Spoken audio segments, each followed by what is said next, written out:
I'm still shaking as I write this, even though it happened a while ago. I need to get this off my chest and maybe get some validation because honestly, I've been made to feel like the crazy one. Let me just lay it all out there. My sister-in-law, Karen, attempted to poison my beloved dog Buster with chocolate cake at a family barbecue because she hates animals and he dared to bark once. I saw her do it, I tackled my dog to save him, and then I kicked her out and banned her from my property for life. That's the core of it, but trust me, it only gets wilder from here. Let me start with Buster. He's not just a dog. He's family, my shadow, my furry therapist. 3 years ago, I was in a really dark place after a tough breakup and some career setbacks. My friend convinced me to visit the local shelter, and there he was, a scruffy, terrified retriever mix, cowering in the back of his kennel. He had clearly been through a lot. Something about his sad, hopeful eyes just clicked with me. I adopted him that day, and he brought me back to life. He's the gentlest, most loyal creature I've ever known. His barks are usually reserved for squirrels or the mailman, never aggressive, always more of a hello world than a threat. He's my heart dog, pure and simple. Then there's my sister-in-law, Karen, my husband's older sister. She's always been difficult. She's the type of person who leaves a trail of passive-aggressive comments and thinly veiled insults wherever she goes. But her animosity towards animals was always a special kind of chilling. It wasn't just disinterest, it was active disdain. She'd recoil if Buster sniffed her shoes, making dramatic gagging noises. She'd complain about dog hair on furniture that Buster hadn't even touched, or invent phantom fleas whenever she was in the same room as him. Once I saw her deliberately kick a clod of dirt near Buster's face when she thought no one was looking, just to watch him flinch. My husband, bless his heart, would always brush it off as Karen being Karen, or she's just not a pet person. I tried to make excuses for her too, but deep down I always felt a prickle of unease whenever Buster was around her. Lately though, Karen had been acting weirdly nice, uncharacteristically so. She'd been texting my husband about how much she missed our family get-togethers and how she just had to be there for our annual summer barbecue. I found it strange, especially since she usually invented an excuse to avoid any event where Buster would be present. My husband was thrilled, thinking she was finally turning over a new leaf. I, however, had a gnawing feeling in my gut. A quiet voice whispered that this newfound sweetness was a facade, a prelude to something unsettling. I tried to shake it off, telling myself I was being paranoid. After all, what could she possibly do at a family barbecue? The day of the barbecue dawned bright and sunny, a perfect summer Saturday, the kind where the air smells of charcoal and cut grass, and the laughter of family should fill the air. We had set up our large patio with extra tables, a huge cooler overflowing with drinks, and my husband, Chris, was already a master at the grill, flipping burgers and hot dogs. My in-laws, my parents, Chris's brother and his wife, and a few close friends were all there. Buster, ever the social butterfly, in his own quiet way, was enjoying the gentle chaos. He was mostly napping under my chair, occasionally lifting his head to sniff the delicious smells wafting from the grill. It was idyllic, exactly what a family gathering should be. Karen arrived fashionably late, as always, but for once she was all smiles and air kisses. She complimented my dress, gushed over the food, and even gave Chris a hug. It was almost unsettling how normal she was acting. I kept one eye on Buster just in case, but he seemed oblivious, contentedly dozing. Then it happened. Karen, while walking past my chair to grab a drink, somehow managed to step directly on Buster's tail. It wasn't a hard stomp, but enough to startle him awake. Buster let out a surprised, albeit loud, woof. It wasn't aggressive, just a startled yelp that morphed into a bark. The kind of bark that says, "Hey, my tail was there." Karen, instead of apologizing, spun around, her face instantly contorting into a mask of pure fury. "Ugh, that thing," she spat, pointing a manicured finger at my dog. "Someone needs to shut that beast up for good. He's a menace." The entire patio went quiet. Chris gave her a stern look. My Mill mumbled, "Karen, don't be dramatic." I was about to calmly tell her off when Chris stepped in, pulling her aside for a quiet word. I tried to calm Buster, who was now whimpering slightly, looking utterly bewildered. I brushed it off, again as Karen being Karen, just letting her dramatics get the better of her. But her words, "shut that beast up for good," echoed in my ears, leaving a sour taste. Later, as the barbecue wound down, everyone was indulging in dessert. I had made a decadent chocolate fudge cake, rich, dark, and utterly delicious. It was a crowd pleaser, but also, crucially, highly toxic to dogs. I had made sure Buster was indoors when I brought it out, just as a precaution. However, with the back door propped open for people going in and out, Buster had eventually wandered back outside, and finding a sunny spot under a patio table, had curled up for another nap. He was directly under the table where Karen was seated, chatting animatedly with my aunt. I was across the patio refilling my glass when I saw it. It was like a scene from a slow-motion horror film. Karen was mid-sentence, laughing at something my aunt said, but out of the corner of my eye I saw her left hand. It wasn't holding a fork. It was deliberately, almost surgically, peeling off a large, triangular chunk of that dark, rich, toxic devil's food cake from her plate. My blood ran cold. She glanced around, a quick, furtive look to see if anyone was watching her. Her eyes met mine for a fleeting second, and in them I saw not a flicker of innocence, but a chilling, knowing glint. Then, with a practiced, casual flick of her wrist, she let the piece of cake drop. It wasn't an accidental slip. It was aimed. It landed with a soft, sickening thud, barely an inch from Buster's unsuspecting nose as he lay there, completely oblivious in his sleep. A primal scream tore through my throat, but it came out as a strangled gasp. "No! Buster!" My mind went blank, replaced by a singular, frantic purpose. I launched myself across the patio, knocking over a chair and a half-full glass of lemonade in my mad dash. I covered the distance in what felt like an eternity, every muscle straining. I barely registered the startled cries of my family as I hurtled over a low planter. Just as Buster's nose twitched and his eyes began to open, sensing the sweet, deadly aroma, I dove. I tackled him, full force. It wasn't graceful. We went down in a heap, Buster letting out a surprised yelp as I scrambled to get between him and the poisonous treat. My hands scrabbled at the cake, scooping it up, my fingers smeared with the dark, deadly frosting. I was breathing heavily, tears stinging my eyes, holding the smeared cake in my trembling hand. Karen, meanwhile, had stopped laughing. She was looking at me, a smirk playing on her lips. "Oops," she said, her voice dripping with mock innocence. "I'm so clumsy. Did I drop a crumb? It's just cake, you psycho." That was it. That was the breaking point. The oops. The just cake. The blatant disregard for life. Something in me snapped. I went absolutely feral. "Just cake?" I roared, scrambling to my feet, still clutching Buster tightly with one arm while pointing the cake-smeared hand at her.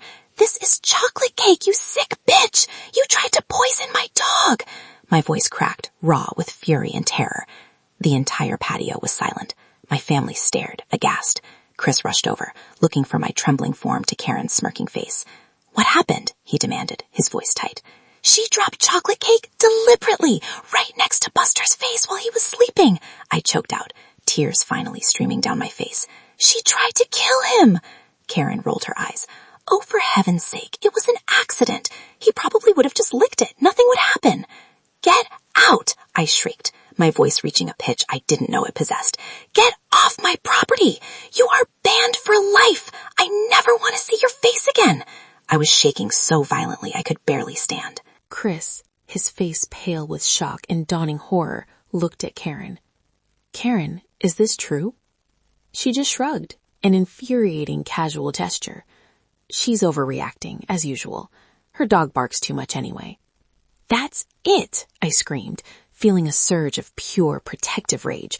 I literally grabbed her arm, hard, and started dragging her towards the gate. She sputtered, trying to pull away, but adrenaline had made me unbelievably strong. "You will never set foot on my property again, you hear me? You are a danger to my family, a danger to my dog." I didn't care that my MIL was wailing or that my FIL was shouting my name. I didn't care about propriety or family ties. All I saw was the smug face of a woman who had tried to murder my best friend. I hauled her to the curb, shoved her violently out the gate, and slammed it shut, locking it with a furious click. I stood there, panting, staring at the closed gate as if she might materialize through it. Chris rushed to me, pulling me into a hug. Buster, finally understanding the tension, was now licking my face frantically. The party was over. The silence that had descended was thick, heavy with accusation and disbelief. Chris looked over my shoulder, his gaze fixed on the gate, then back at me. He looked stunned, his own face a mask of shock, but he said nothing. He just held me as I cried, clutching Buster to my chest. I knew, with a terrifying certainty, that this was far from over. The silence after I locked the gate didn't last long. By the next morning, my phone was vibrating so hard I thought it was going to rattle off the nightstand. It started with my mother-in-law, MIL. She sent me a text that was basically a dissertation on forgiveness. You humiliated Karen in front of the whole family. It was just a crumb of cake. You know how clumsy she is. She's been going through a hard time lately with work, and you attacking her like that was uncalled for. You need to apologize and unban her before this tears the family apart. Be the bigger person. Then came the father-in-law, FIL. Disappointed. We don't treat family like criminals. Fix this. I felt like I was taking crazy pills. Just a crumb? It was a fist-sized chunk of death. The worst part was looking at my husband, Chris. He was pacing the living room, running his hands through his hair. He loved Buster, I knew that. But he had spent 30 years being conditioned to steady the boat whenever Karen rocked it. Honey, he said gently, sitting next to me on the couch. Look, I know you were scared. I was too. But a lifetime ban? Isn't that a bit extreme? Maybe she really did just drop it. She's my sister. Maybe we can just restrict her to supervised visits. I stared at him. Chris, she looked me in the eye and smiled. She tried to kill him. I know you think that, he said, using the worst possible choice of words. But nobody is evil enough to poison a dog in front of an entire party. Maybe your adrenaline just filled in the blanks? That hurt more than the texts. My own husband thought I was hallucinating the malice. The crazy accusation. By noon, things went from bad to legal nightmare. My best friend sent me a screenshot from Facebook. Karen had posted a long, tearful status update. So traumatized right now, went to a family barbecue and was attacked by my SIL. Her aggressive, untrained rescue dog tried to bite me while I was eating, and in my panic, I dropped my plate. Instead of apologizing, my SIL assaulted me and threw me out on the street. I have bruises on my arm. Thinking about pressing charges. Does anyone know a good lawyer for assault? #victim, #dog attack. The comments were flooding in. OMG, you poor thing. Pit bulls are dangerous. Buster is a golden retriever mix, by the way. Sue her. I felt the walls closing in. I was the villain. I was the crazy dog lady who assaulted a poor, innocent woman who was just defending herself. I started to doubt myself. Did Buster snap at her? Did I imagine the smirk? Was I actually the monster here? I went to the backyard to get some air, watching Buster play with a tennis ball, looking so innocent and alive. I sat on the patio chair, right where I had been sitting yesterday. I looked up at the back of the house, staring blankly at the siding, and then my eyes locked onto something. The blinking blue light. We had installed a high-definition Nest Cam on the back patio last month because we'd had some packages stolen from the front porch and decided to cover the back just in case. It has a wide-angle lens and incredible zoom. It records 24/7 audio and video. I had completely forgotten about it, and clearly so had Karen. My heart started hammering against my ribs, a different kind of adrenaline this time. Hope. I pulled out my phone, opened the app, and scrolled back to yesterday's timeline. 2:14 p.m. I hit play. I watched the footage on my small screen, but it wasn't enough. I ran inside, hooked my phone up to the 65-inch TV in the living room, and called Chris in. Chris, sit down. Now. He looked weary. Honey, please, I don't want to argue anymore. Just watch. I pressed play. The image was crystal clear. There was Karen, sitting at the table. There was Buster, fast asleep under her chair. He wasn't growling. He wasn't biting. He was out cold, dreaming. And then we saw it. Karen didn't drop the kick from her plate.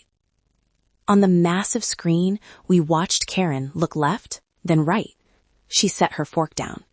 Then she reached into her oversized designer purse sitting on the ground next to her. She pulled out a napkin.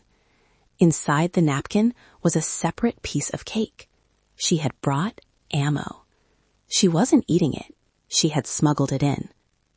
She unwrapped it carefully. She looked directly at the back of my head. I was across the yard in the video. Then she leaned down. She didn't drop it. She placed it. She put the chunk of cake right by Buster's nose. But here is the part that made Chris run to the bathroom to vomit. I turned the volume all the way up. The camera's microphone is sensitive. As she placed the cake, she leaned in close to Buster's ear. Through the static of the party noise, her voice cut through, clear as day. Go to sleep, you little rat.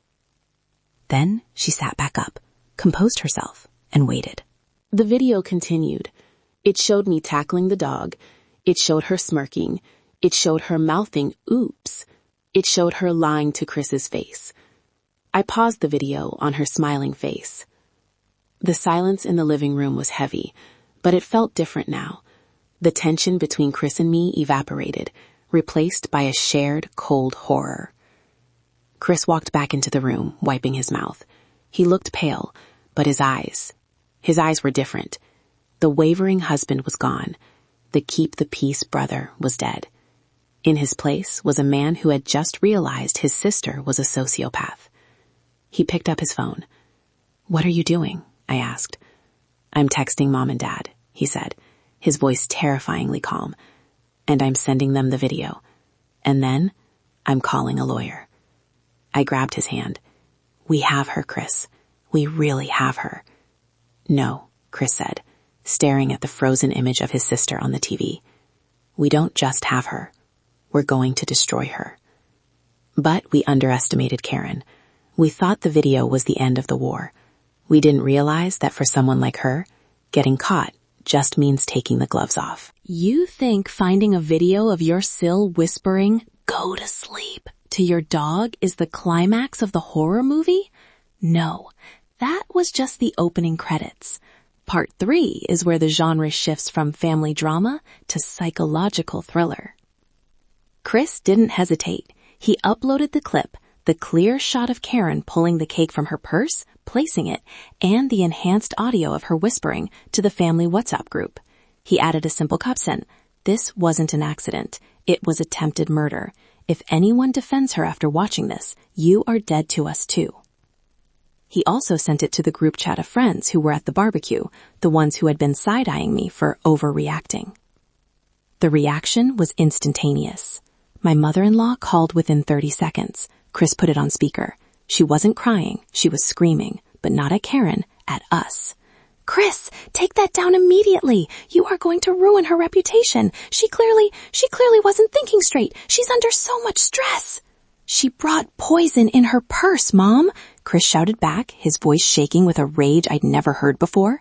"She planned this. She wanted to kill Buster. She needs help, not jail," Mill shrieked. "You are tearing this family apart over a dog." Chris hung up and blocked her number. Then he blocked his dad. Then he looked at me. "I'm posting it to her Facebook thread," he said coldly. "The one where she claims you assaulted her." He did it. He posted the video in the comments of her victim post with the caption, "Here is the innocent victim premeditating the poisoning of a sleeping animal. The police have the original file." Karen's post was deleted within 2 minutes, but the internet is forever. Screenshots were already circulating. We thought we had won.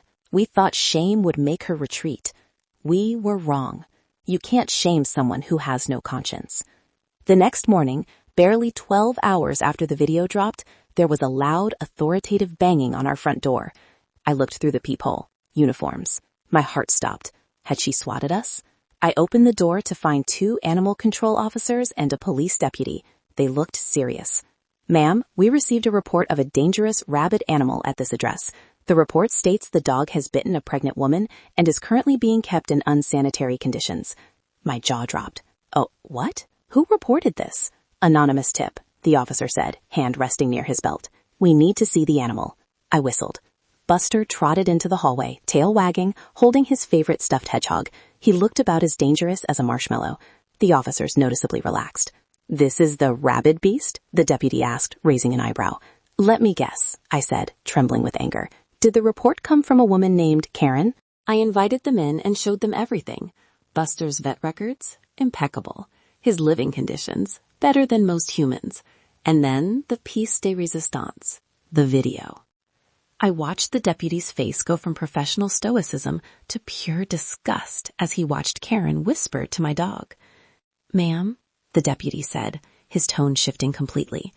"This is filing a false police report, which is a crime. And that video, that's animal cruelty.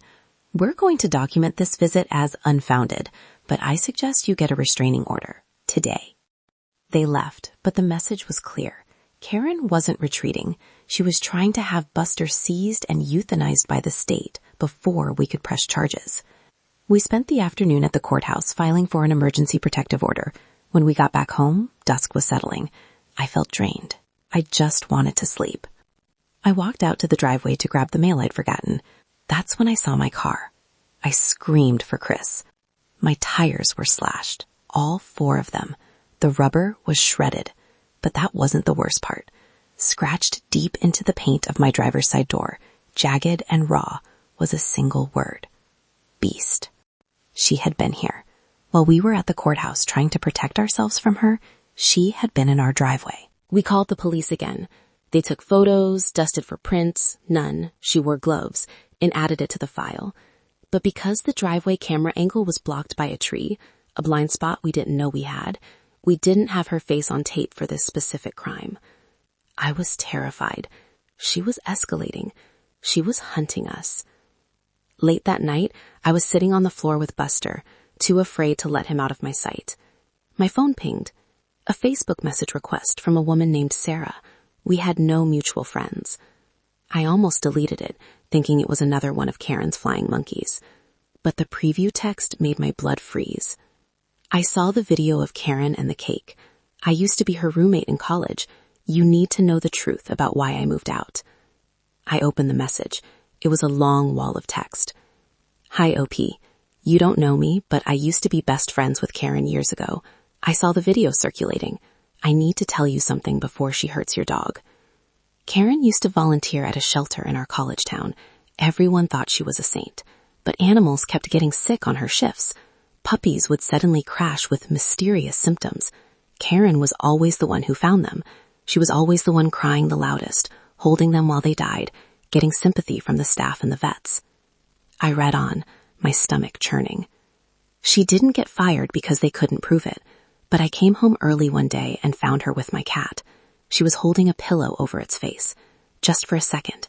Then she'd let up, let it gasp for air, and comfort it. She called it nursing.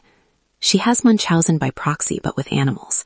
She likes the power of deciding if they live or die. She doesn't just hate your dog because he barked. She hates him because he's something she can't control, and she won't stop until she fixes him. I dropped the phone. She wasn't just a bitter sister-in-law. She was a serial killer in the making. I showed Chris the message. He went silent, the kind of silence that is louder than screaming. She's coming back, Chris whispered, staring out the window into the dark backyard. She didn't slash the tires to scare us. She slashed them so we couldn't leave. He stood up and went to the closet where he keeps his baseball bat. Turn off the lights, he said. She thinks we're trapped. Let's see what happens when the trap snaps shut on her.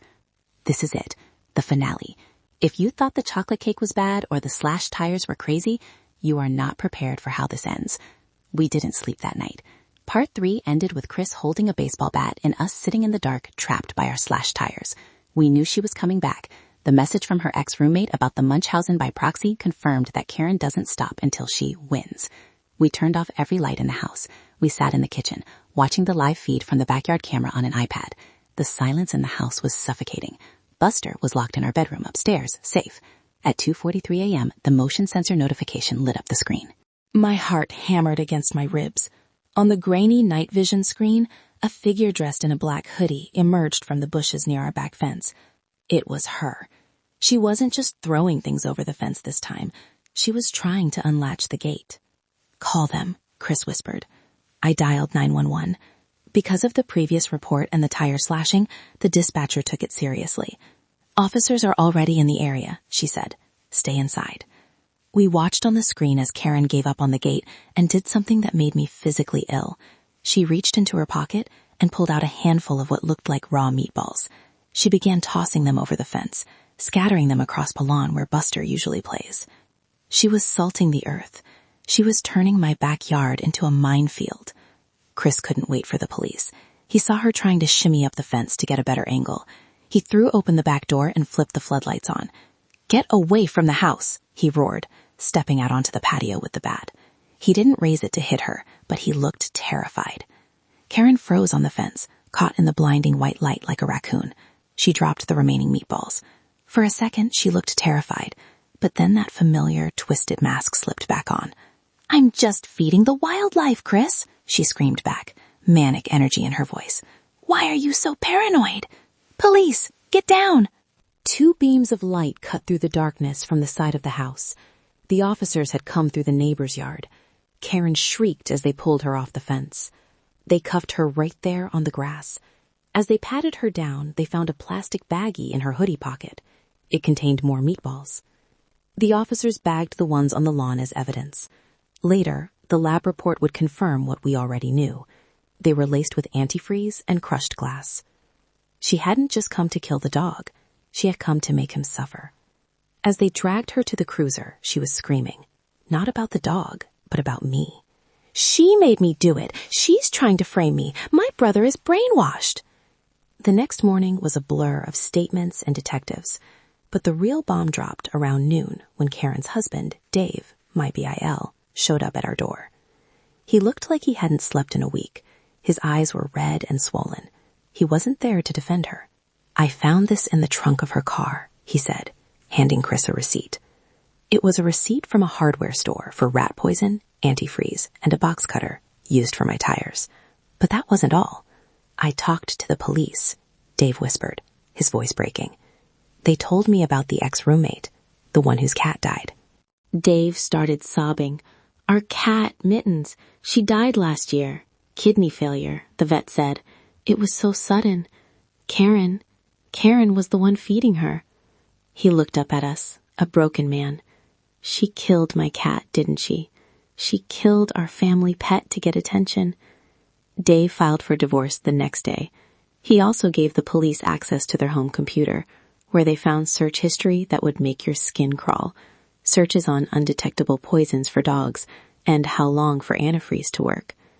The legal battle was surprisingly short, with the video of the cake, the text messages, the witness testimony from the ex-roommate, the slashed tires, and the baggie of poison found on her person during the arrest. Her lawyer had nothing. The Munchausen by proxy angle actually worked against her. The prosecution argued she was a danger to society. The plea deal. She pled guilty to animal cruelty, trespassing, and property damage to avoid a felony stalking charge. The sentence. 18 months in prison, followed by 3 years of probation. The kicker. The judge issued a permanent restraining order. She is not allowed within 500 feet of us or any animal.